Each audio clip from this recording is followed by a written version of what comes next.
ಅಬ್ಬಾ! ಏನು ರುಚಿ ಅಂತೀರಾ ಈ ಪಾಲಕ್ ಪಪ್ಪು. ನೀವು ಯಾವತ್ತಾದರೂ ಮನೆಯಲ್ಲಿ ಟ್ರೈ ಮಾಡಿಲ್ಲ ಅಂತಂದರೆ ಒಂದು ಸರಿ ಟ್ರೈ ಮಾಡಿ. ಮಕ್ಕಳಿರೋ ಮನೆಗಳಲ್ಲಂತೂ ಒಂದು ತಟ್ಟೆ ಅನ್ನ ಖಾಲಿ ಆಗೋದ್ರಲ್ಲಿ ಯಾವುದೇ ಡೌಟ್ ಇಲ್ಲ. ಎಷ್ಟು ಸೂಪರಾಗಿರುತ್ತೆ ಅಂತಂದರೆ ರೈಸ್ ಜೊತೆ ತಿಂತಾ ಇದ್ದರೆ ವಾಹ್ ವಾಹ್ ಅನ್ಸುತ್ತೆ. ನಾನು ಇವತ್ತು ಈ ಪಾಲಕ್ ಪಪ್ಪನ್ನ ನಿಮಗೆ ಹೇಗೆ ಮಾಡೋದು ಅಂತ ತೋರಿಸ್ತಿದ್ದೀನಿ. ಸದ್ಯಕ್ಕೆ ಜಾಸ್ತಿ ಟೈಮ್ ವೇಸ್ಟ್ ಮಾಡೋದು ಬೇಡ, ಇದನ್ನು ಹೇಗೆ ಮಾಡಿದೆ ಅಂತ ನೋಡೋಣ ಬನ್ನಿ.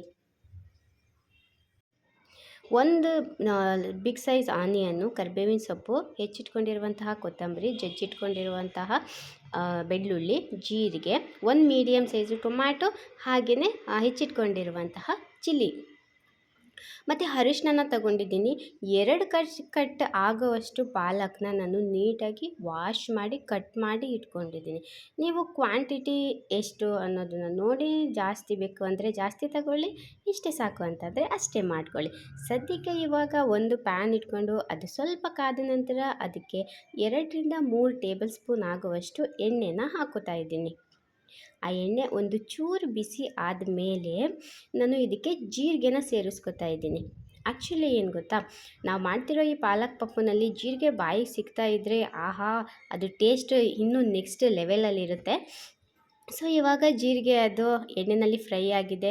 ನಂತರ ಇದಕ್ಕೆ ಜಜ್ಜಿಟ್ಕೊಂಡಿರುವಂತಹ ಬೆಳ್ಳುಳ್ಳಿನ ಸೇರಿಸ್ಕೊತಾ ಇದ್ದೀನಿ. ಈ ಕಡೆ ಬೇಳೆ ರೆಡಿ ಆಗ್ತಾ ಇದೆ. ಬೇಳೆನ ಬೇಯಕ್ಕೆ ಇಟ್ಕೊಂಡಿದ್ದೀನಿ.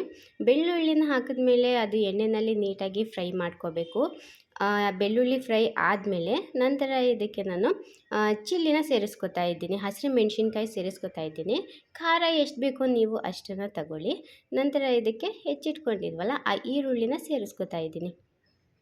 ಎಣ್ಣೆಯಲ್ಲಿ ಈರುಳ್ಳಿ ನೀಟಾಗಿ ಫ್ರೈ ಆಗಬೇಕು. ಒಂದ್ಸಲ ಇದನ್ನೆಲ್ಲ ನೀಟಾಗಿ ಫ್ರೈ ಮಾಡ್ಕೊಳ್ಳೋಣ. ಎಣ್ಣೆಯಲ್ಲಿ ಈರುಳ್ಳಿ ಜಾಸ್ತಿ ಫ್ರೈ ಆದಷ್ಟು ಟೇಸ್ಟ್ ಇನ್ನೂ ಚೆನ್ನಾಗಿರುತ್ತೆ. ಈರುಳ್ಳಿ ಇವಾಗ ಫ್ರೈ ಆಗಿದೆ. ನಂತರ ಇದಕ್ಕೆ ನಾನು ಕರಿಬೇವಿನ ಸೊಪ್ಪನ್ನು ಸೇರಿಸ್ಕೊತಾ ಇದ್ದೀನಿ. ಕೆಲವರು ಎಣ್ಣೆಯಲ್ಲೇ ಚಟಪಟ ಅನ್ನೋ ಥರ ಹಾಕ್ಕೋತಾರೆ. ಈ ಥರ ಹಾಕಿದ್ರೆ ಅದು ಫ್ರೇಗ್ರೆನ್ಸ್ ಇನ್ನೂ ಚೆನ್ನಾಗಿ ಬಿಡುತ್ತೆ. ಸೊ ಇವಾಗ ಇದಕ್ಕೆ ಟೊಮ್ಯಾಟೋನ ಸೇರಿಸ್ಕೊತಾ ಇದ್ದೀನಿ. ನಾನು ಸ್ಮಾಲ್ ಸೈಜ್ 2 ಟೊಮ್ಯಾಟೋನ ಹೆಚ್ಚಿಟ್ಕೊಂಡಿದ್ದೆ. ಟೊಮ್ಯಾಟೋನ ಸೇರಿಸ್ಕೊಂಡು, ಟೊಮ್ಯಾಟೊ ಸ್ವಲ್ಪ ಮೆತ್ತಗಾಗಬೇಕಲ್ವಾ, ಹಾಗಾಗಿ ಇದನ್ನು ಸ್ವಲ್ಪ ಬೇಯಿಸ್ಕೋಬೇಕು. ಇವಾಗ ರುಚಿಗೆ ತಕ್ಕಷ್ಟು ಉಪ್ಪು. ನಾವು ಅಡುಗೆ ಮಾಡಬೇಕಾದ್ರೆ ಟೊಮ್ಯಾಟೊ ಹಾಕಿದ ಮೇಲೆ ಉಪ್ಪು ಹಾಕಿದ್ರೆ ಬೇಗ ಟೊಮ್ಯಾಟೊ ಮೆತ್ತಗಾಗುತ್ತೆ ಅನ್ನೋದು ಅಡುಗೆ ಮಾಡೋ ನಂಬಿಕೆ. ಸೊ ಇದಕ್ಕೆ ಅರಿಶಿನ ಸೇರಿಸ್ಕೊತಾ ಇದ್ದೀನಿ. ಅರಿಶಿನ ಸೇರಿಸ್ಕೊಂಡು ಒಂದು ಸತಿ ನೀಟಾಗಿ ಎಲ್ಲದನ್ನು ಮಿಕ್ಸ್ ಮಾಡ್ಕೊತಾ ಇದ್ದೀನಿ. ಇದು ಸ್ವಲ್ಪ ಬೇಯಬೇಕು ಎಣ್ಣೆಯಲ್ಲಿ. ನಾವು ಹಾಕಿರುವಂತಹ ಐಟಮ್ಗಳೆಲ್ಲ ಆನಿಯನ್ನು, ಟೊಮ್ಯಾಟೊ ಎಲ್ಲ ಏನಿದೆ ಅದೆಲ್ಲ ಎಣ್ಣೆಯಲ್ಲಿ ಸ್ವಲ್ಪ ಹೊತ್ತು ಹಾಗೆ ಫ್ರೈ ಆಗಬೇಕು. ಇದಿವಾಗ ನೀಟಾಗಿ ಫ್ರೈ ಆಗ್ತಾ ಇದೆ. ಈಗ ಇದಕ್ಕೆ ನಾವು ನೀಟಾಗಿ ವಾಶ್ ಮಾಡಿ ಕಟ್ ಮಾಡಿ ಇಟ್ಕೊಂಡಿದ್ವಲ್ವ, ಆ ಪಾಲಕ್ ಸೊಪ್ಪನ್ನು ಸೇರಿಸ್ಕೊತಾ ಇದ್ದೀನಿ. ನಾನು 2 ಕಟ್ ಆಗುವಷ್ಟು ಪಾಲಕ್ನ ತೊಗೊಂಡಿದ್ದೀನಿ. ನೀವು ಬೇಕಾದರೆ ಜಾಸ್ತಿ ಬೇಕು ಅಂತಂದರೆ ಜಾಸ್ತಿನೇ ತೊಗೋಬೋದು. ನೀವು ಎಷ್ಟು ಮಾಡ್ತೀರೋ ಅದ್ರ ಮೇಲೆ ಡಿಪೆಂಡು. ಇದನ್ನು ಸೇರಿಸ್ಕೊಂಡು ಇವಾಗ ನೀಟಾಗಿ ಮಿಕ್ಸ್ ಮಾಡ್ಕೊಳ್ಳೋಣ. ಆ ಉಪ್ಪು ಖಾರ ಎಲ್ಲ ಹಿಡಿಬೇಕಲ್ವ ಪಾಲಕ್ ಸೊಪ್ಪಿಗೂ ಕೂಡ, ಹಾಗಾಗಿ ಅದನ್ನು ನೀಟಾಗಿ ಮಿಕ್ಸ್ ಮಾಡ್ಕೊಳ್ಳೋಣ. ಹೆಚ್ಚು ಸೊಪ್ಪು ತರಕಾರಿಗಳನ್ನೇ ತಿನ್ನಿ. ನಂತರ ಇದನ್ನು ಹಾಗೆ ಒಂದು 5ರಿಂದ 6 ನಿಮಿಷ ಲಿಡ್ ಕ್ಲೋಸ್ ಮಾಡಿ ಬೇಯಿಸ್ಕೊಂಡು ನಂತರ ಇದು ಓಪನ್ ಮಾಡಿದ್ರೆ ಈ ರೀತಿ ಆಗಿರುತ್ತೆ. ಸ್ಮೆಲ್ ಅಂತೂ ಗಮ್ ಅಂತಿರುತ್ತೆ. ಇವಾಗ ಇದನ್ನು ನೀಟಾಗಿ ಒಂದು ಸತಿ ಮಿಕ್ಸ್ ಮಾಡ್ಕೋಬೇಕು. ಪಾಲಕ್ ಸೊಪ್ಪೆಲ್ಲ ಬೆಂದಿದೆ. ಬೇಕು ಅಂದರೆ ಇನ್ನೂ ಚಿಕ್ಕದಾಗಿ ಕಟ್ ಮಾಡಿ ಹಾಕ್ಕೋಬೋದು. ಇವಾಗ ಇದಕ್ಕೆ ಬೇಳೆನ ಬೇಯೋದಕ್ಕೆ ನಾನು ಆಗಲೇ ತೋರಿಸಿದ್ನಲ್ಲ ಇಟ್ಟಿದ್ದೆ ಅಂತ, ಆ ಬೇಳೆನ ನೀಟಾಗಿ ಸ್ಮ್ಯಾಶ್ ಮಾಡಿ ಅದಕ್ಕೆ ಸೇರಿಸ್ಕೊತಾ ಇದ್ದೀನಿ.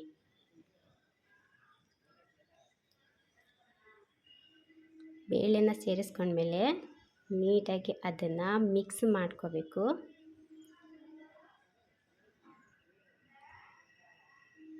ನೀಟಾಗಿ ಅದು ಇವಾಗ ಮಿಕ್ಸ್ ಆಗಿದೆ. ಬೇಕು ಅಂತಂದರೆ ನಾನು ನೀರು ಹಾಕ್ಕೊಂಡಿದ್ದೀನಿ. ನೀವು ಬೇಡ ಇದೇ ಕನ್ಸಿಸ್ಟೆನ್ಸಿನಲ್ಲಿ ಅಂದರೆ ಇಷ್ಟೇ ದಪ್ಪ ಇದ್ದರೆ ಪರವಾಗಿಲ್ಲ, ನಾನು ರೈಸ್ ಜೊತೆಗೆ ತಿನ್ಬೋದು ಅಂದರೆ ಇನ್ನೊಂದು ಸ್ವಲ್ಪ ಹೊತ್ತು ಬೇಯಿಸ್ಕೊಂಡು ಹಾಗೆ ಮಾಡ್ಕೋಬೋದು. ಇಲ್ಲ ಅಂತಂದರೆ ಬೇಕು ಅಂತಂದರೆ ನೀರನ್ನು ಕೂಡ ಹಾಕ್ಕೋಬೋದು. ಸ್ವಲ್ಪ ಇದು ಗಟ್ಟಿ ಇದೆ, ಸ್ವಲ್ಪ ತೆಳ್ಳಗೆ ಬೇಕು ಅಂತಂದರೆ ನೀರನ್ನು ಹಾಕ್ಕೋಬೋದು. ನಾನಿಲ್ಲಿ ಸ್ವಲ್ಪ ನೀರನ್ನು ಸೇರಿಸ್ಕೊಂಡಿದ್ದೀನಿ.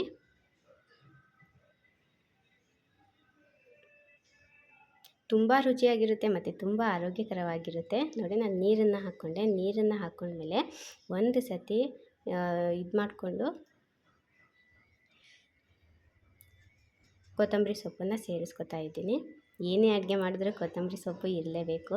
ಅದು ಬಾಯಿಗೆ ಸಿಗ್ತಾಯಿದ್ರೆ ಆ ಟೇಸ್ಟೇ ಬೇರೆ. ಸದ್ಯಕ್ಕೆ ಕೊತ್ತಂಬರಿ ಸೊಪ್ಪನ್ನು ಹಾಕಿ ನೀಟಾಗಿ ಮಿಕ್ಸ್ ಮಾಡ್ಕೊತಾ ಇದ್ದೀನಿ.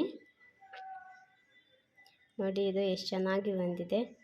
ಒಂದು ಸತಿ ಟ್ರೈ ಮಾಡಿ, ನೀವು ಮಾಡಿಲ್ಲ ಅಂತ ಹೇಳಿದ್ರೆ. ತುಂಬ ಟೇಸ್ಟಿಯಾಗಿರುತ್ತೆ.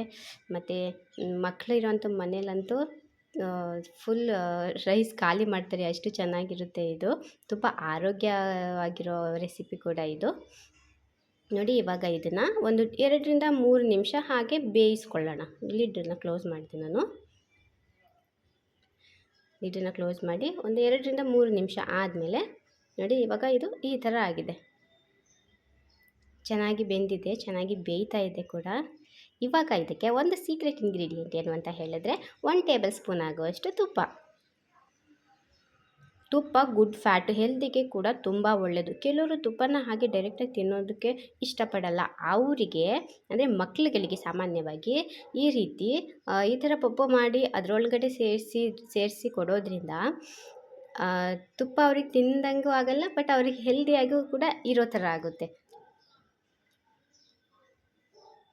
ಗುಡ್ ಫ್ಯಾಟ್ ಇರುತ್ತೆ ತುಪ್ಪದಲ್ಲಿ. ನೋಡಿ ಫೈನಲಿ ನಾವು ಮಾಡ್ತಿರೋಂತಹ ಪಾಲಕ್ ಪಪ್ಪು ರೆಡಿ ಆಗೋಯಿತು. ತುಂಬ ಟೇಸ್ಟಿಯಾಗಿ ಮತ್ತು ತುಂಬ ಸಿಂಪಲ್ಲಾಗಿ ಈ ಪಾಲಕ್ ಪಪ್ಪು ರೆಡಿ ಆಯಿತು. ನೀವೇ ನೋಡಿದ್ರಿ. ನೀವು ನನ್ನ ಚಾನಲ್ನ ಫಸ್ಟ್ ಟೈಮ್ ನೋಡ್ತಾ ಇದ್ದರೆ ದಯವಿಟ್ಟು ಸಬ್ಸ್ಕ್ರೈಬ್ ಮಾಡ್ಕೊಳ್ಳಿ. ಈ ಪಾಲಕ್ ಪಪ್ಪುನ ಒಂದು ಸತಿ ಮಾಡಿಕೊಂಡು ತಿನ್ಕೊಳ್ಳಿ. Thank you.